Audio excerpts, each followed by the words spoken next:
ये दोस्तों आपने इस ये आनंद लिया गंगा महादेव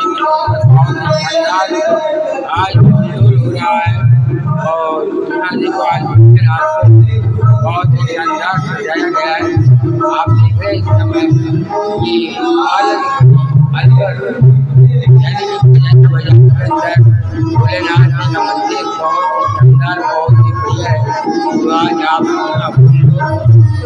देख रहे हैं हमारे यहाँ देखो हनुमान जी महाराज का बहुत ही शानदार लगाया गया है आज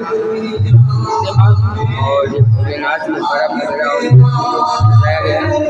और आप इसे देख रहे हैं इसकी सीढ़ी 1008 सीढ़ी बड़ी थी महाराज बहुत ही शानदार है। और देखो आज मंदिर को इतनी अच्छी तरह से सजाया गया है। और आप देख रहे हैं इस समय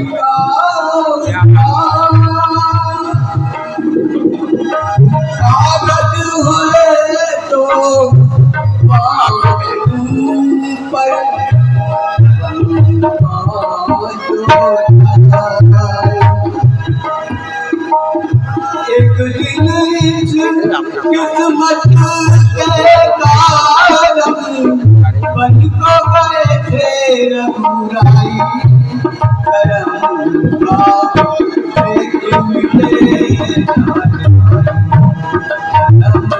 का